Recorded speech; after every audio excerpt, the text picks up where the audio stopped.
Today is about collaboration, and I'm going to talk to you about what I think is the most important collaboration you will ever get, and that is the collaboration between you and your mind. When you can collaborate with your mind and tell it what you want, you will get what you want.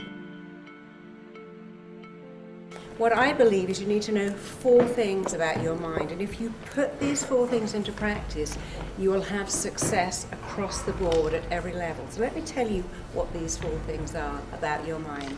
Your mind does exactly, specifically, what it thinks you want it to do. It always does what it thinks is in your very best interest. If you haven't got what you want, but you've got behaviours you don't want, you are not collaborating properly with your mind. I'm going to change that for you. Secondly, your mind is hardwired to move you towards pleasure and away from pain, and that's wired into us from being tribes people. You survive on the planet by avoiding pain.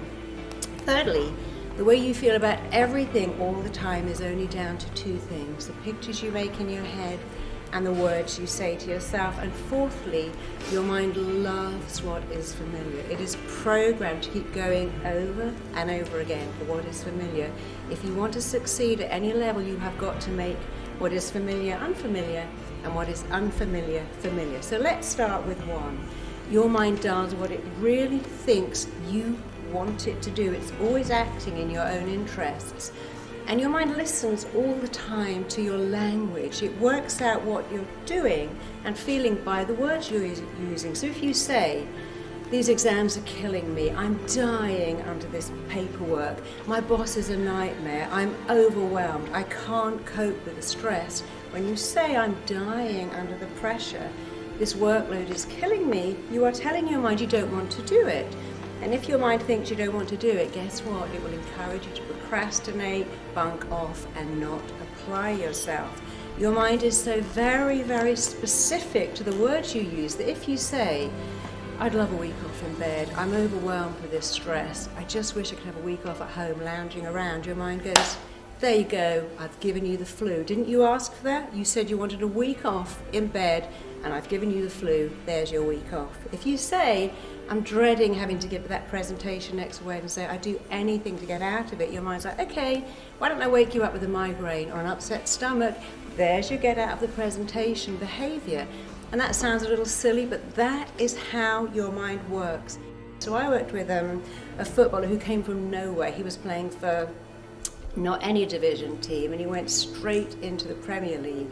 And he wasn't very tall, and he said, I feel daunted because I'm not tall. And I said, okay, so imagine you're Maradona. Do you think Maradona says that when he goes on the pitch? "I don't feel tall enough." Of course he doesn't. Do you think Michael Owen does that? You have to change your thinking and change your words, because the pictures you make in your head and the words you say to yourself will change everything. That's all you have to do.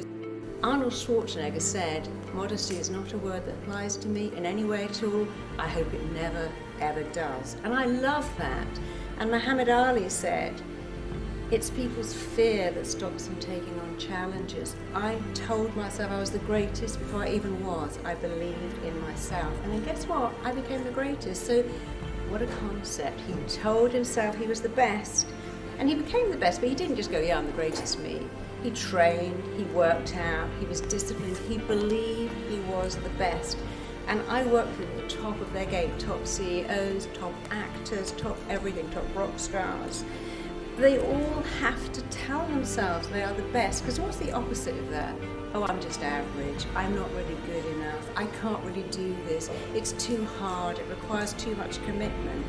I just showed you whatever you tell your mind it believes. So tell it better things. First you make your beliefs, and then your beliefs make you. And if you believe in yourself, other people will believe in you too. And when you stretch your mind to a new dimension, it never, ever, ever goes back, because your potential expands as you move towards it. You can't even know what your potential is. So when Roger Bannister wanted to run a mile in under 4 minutes and no one had done that, he did these 4 things. He told himself, I want to do that, I want to make it happen. He linked massive pleasure to doing that. He saw constantly his body going through the tape at 239 seconds, and he made it familiar because he did run a mile in under 4 minutes, and that same year 8 more people did it. The following year 57 people did exactly the same thing. So he made what was unfamiliar familiar. You have everything to gain by doing these 4 things. Tell your mind exactly what you want. Use really detailed, descriptive, positive, powerful words. It's not positive thinking, it's rewiring your brain for success. And that is success across the board, not just in business, not just in athletics, but in everything, even in your relationships. Link massive, huge, enormous pleasure to getting there and pain to staying the same. Change the pictures, change the words. When you have a brilliant brain, and we all have a brilliant brain, you have 2 choices. Rationalize why you feel so bad, or talk yourself out of it. I can't cope with these exams, I'm not getting enough sleep. Well, change that to, this is temporary, I can do this, I want to do it, I'll sleep later. And make the familiar unfamiliar. Most important, make self-belief so normal to you that everyone else believes in you too.